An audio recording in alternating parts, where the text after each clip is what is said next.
Hi everyone, welcome to my channel. ಇವತ್ತು ನಾನು ಮಾಡ್ತಾ ಇರೋದು ಫಿಶ್ ತವಾ ಫ್ರೈ ಮಾಡ್ತಾ ಇದ್ದೀನಿ.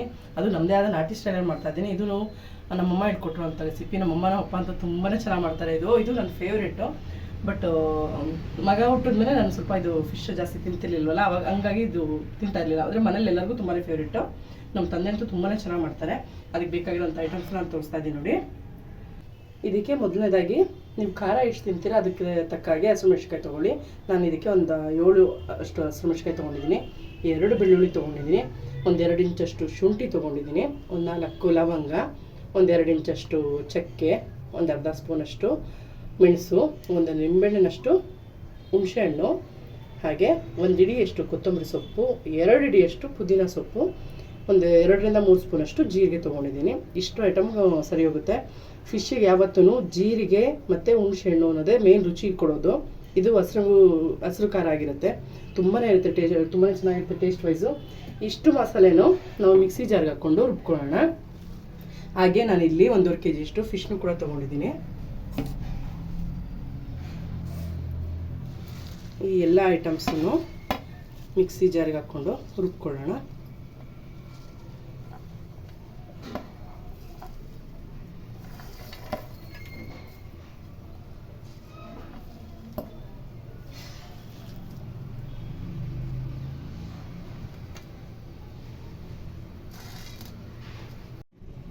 ಈಗ ನೋಡಿ, ತೊಗೊಂಡಿದ್ದಂಥ ಮಸಾಲೆ ಐಟಮ್ನೆಲ್ಲ ರುಬ್ಬಿಟ್ಕೊಂಡಿದ್ದೀನಿ.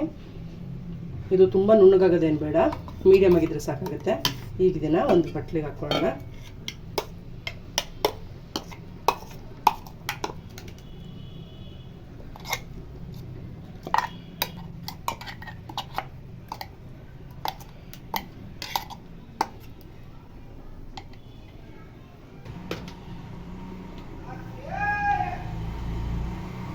ಈಗ ಇದಕ್ಕೆ ರುಚಿಗೆ ಎಷ್ಟು ಬೇಕೋ ಅಷ್ಟನ್ನ ಉಪ್ಪನ್ನ ಹಾಕೋತಾ ಇದ್ದೀನಿ. ಹಾಗೆ ಸ್ವಲ್ಪ ಒಂದು 1/4 ಸ್ಪೂನಷ್ಟು ಅರಿಶಿನ ಕೂಡ ಇದಕ್ಕೆ ಹಾಕೋತೀನಿ. ಯಾವುದೇ ನಾನ್ ವೆಜ್ ಅಡುಗೆಗಳಿಗೆ ಸ್ವಲ್ಪ ಅರಿಶಿನ ಹಾಕಿದ್ರೆ ಒಳ್ಳೆಯದು, ಯಾಕೆಂದರೆ ಆ್ಯಂಟಿಬಯೋಟಿಕ್ ಇರುತ್ತೆ. ಹಾಗಾಗಿ ಈಗ ಇದನ್ನು ಚೆನ್ನಾಗಿ ಮಿಕ್ಸ್ ಮಾಡ್ಕೊಳ್ಳೋಣ.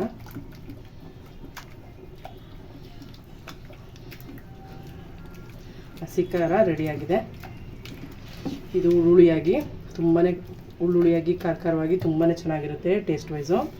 ಈಗ ನೋಡಿ, ನಾವು ತೊಳೆದಿಟ್ಕೊಂಡಿರುವಂಥ ಫಿಶ್ಶಿಗೆ ಈ ಹಸಿ ಖಾರನ ಚೆನ್ನಾಗಿ ಹಚ್ಚಿ, ಉಪ್ಪು ಖಾರ ಎಲ್ಲ ಹಿಡಿಯೋ ಥರ ಹಚ್ಚಬೇಕು. ಈ ಫಿಶ್ಶನ್ನ ನಾವೇನು ನೆನೆಸೋ ಥರ ಏನಿರಲ್ಲ. ಖಾರ ಹಚ್ಚಿದ್ಮೇಲೆ ಡೈರೆಕ್ಟಾಗಿ ಯೂಸ್ ಮಾಡ್ಬೋದು.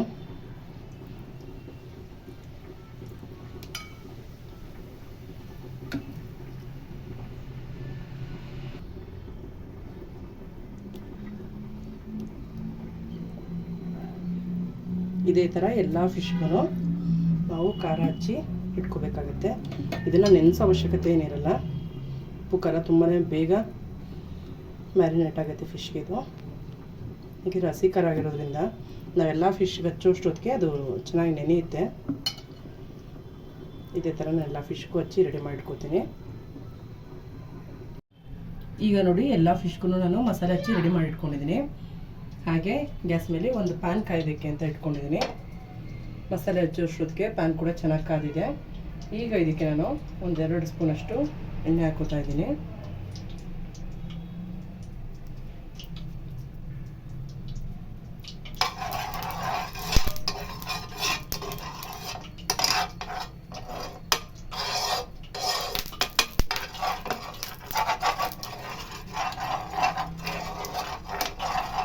ಸಲ ನಾನು ಫಿಶ್ ರವಾ ಫ್ರೈನ ಮಾಡಿ ತೋರಿಸಿದೆ. ಅದು ಎಣ್ಣೆಲಿ ಕರಿಯೋದು ಮಾಡಿದ್ದೆ. ಅದು ಕೆಂಪು ಖಾರದಲ್ಲಿ ಮಾಡಿದ್ದು. ಇದು ಹಸಿರು ಖಾರ, ತುಂಬಾ ಚೆನ್ನಾಗಿರುತ್ತೆ.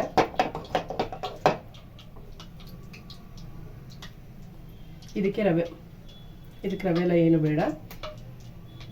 ಮಸಾಲೆ ಹಸಿರು ಮಸಾಲೆ ತುಂಬ ಚೆನ್ನಾಗಿರುತ್ತೆ ಟೇಸ್ಟು. ಹಂಚು ಚೆನ್ನಾಗಿ ಕಾದ್ಮೇಲೆ ಒಂದೊಂದೇ ಫಿಶ್ ಇಟ್ಕೊಳ್ಳ ಒಂದು ತವಾಗ ಹಾಕೋತಾ ಇದ್ದೀನಿ.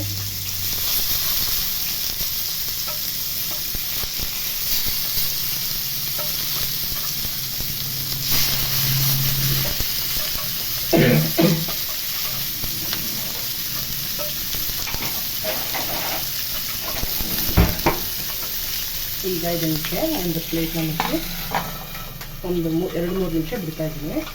ಇದನ್ನು ಐ ಫ್ಲೇಮಲ್ಲೇ ಮಾಡ್ಕೋಬೇಕು, ಚೆನ್ನಾಗಿರುತ್ತೆ. ಇದು ಕಮ್ಮಿ ಉರಿ ಮಾಡೋದೇನು ಬೇಡ.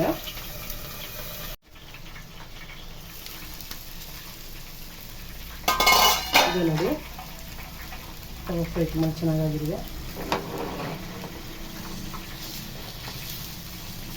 ನನಗೆ ತೋರ್ಕಲ್ ತೆಗೆಯೋದು ಈಸಿ ಆಗುತ್ತೆ, ಊಟ ಮಾಡ್ಬೋದು ಅಂತ ನೀಟಾಗಿ.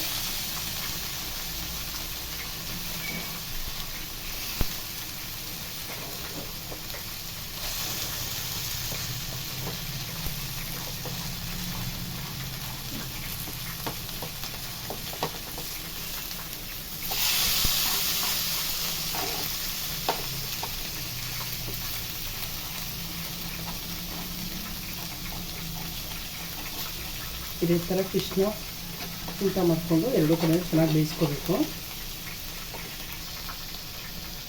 ಎಲ್ಲ ಫಿಶ್ನ ಊಟ ಮಾಡಿದ್ಮೇಲೆ ಅದ್ರ ಮೇಲೆ ಸ್ವಲ್ಪ ಒಂಚೂರು ಎಣ್ಣೆ ಹಾಕೋತಾ ಇದ್ದೀನಿ. ಇದು ಎಣ್ಣೆ ಏನು ಜಾಸ್ತಿ ಇರೋಲ್ಲ, ಇದು ಸೀದಾಗ ಅನಿಸಿಲ್ಲ. ಅದು ಮಸಾಲೆ ಈ ಥರ ಚೆನ್ನಾಗಿ ಬೆಂದಿರೋದನ್ನೇ ಟೇಸ್ಟ್ ತುಂಬ ಚೆನ್ನಾಗಿರೋದು. ಈಗ ಮತ್ತೆ ಪ್ಲೇಟ್ ಮುಚ್ಚಿ ಮೇಲೆ ಇನ್ನೊಂದು 2-3 ನಿಮಿಷ ಬೇಯಿಸ್ಕೊತಾ ಇದ್ದೀನಿ.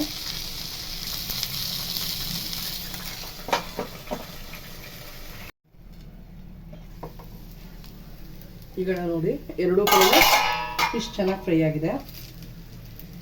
2 ನಿಮಿಷ ಉರಿ ಐ ಫ್ಲೇಮಲ್ಲಿ ಇಟ್ಕೊಂಡು ನೆಕ್ಸ್ಟ್ 2 ನಿಮಿಷ ಲೋ ಫ್ಲೇಮ್ ಮಾಡಿಕೊಂಡ್ರೆ ಒಳ್ಳೆಯದು.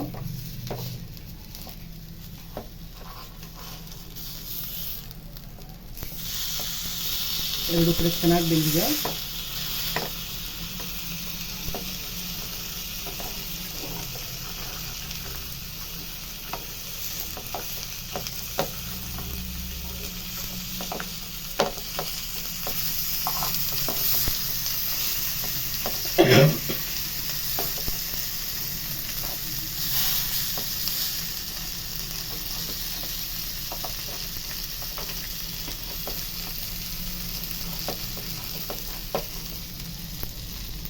ಈಗ ನೋಡಿ ಫಿಶ್ ತವಾ ಫ್ರೈ, ಅದು ಹಸಿ ಖಾರದ ತವಾ ಫ್ರೈ ತುಂಬಾ ಚೆನ್ನಾಗಿ ರೆಡಿಯಾಗಿದೆ.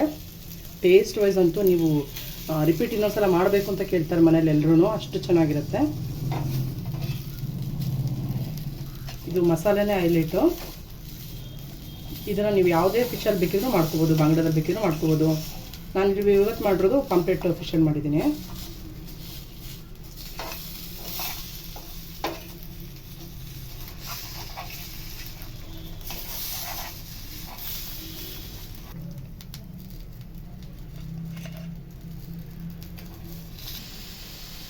ಈಗ ನೋಡಿ ಇನ್ನೊಂದು ಟ್ರಿಪ್ಪು ಮತ್ತೆ ಫಿಶ್ ತವಾ ಫ್ರೈಗೆ ಅಂತ ಹಾಕಿಟ್ಟಿದ್ದೀನಿ.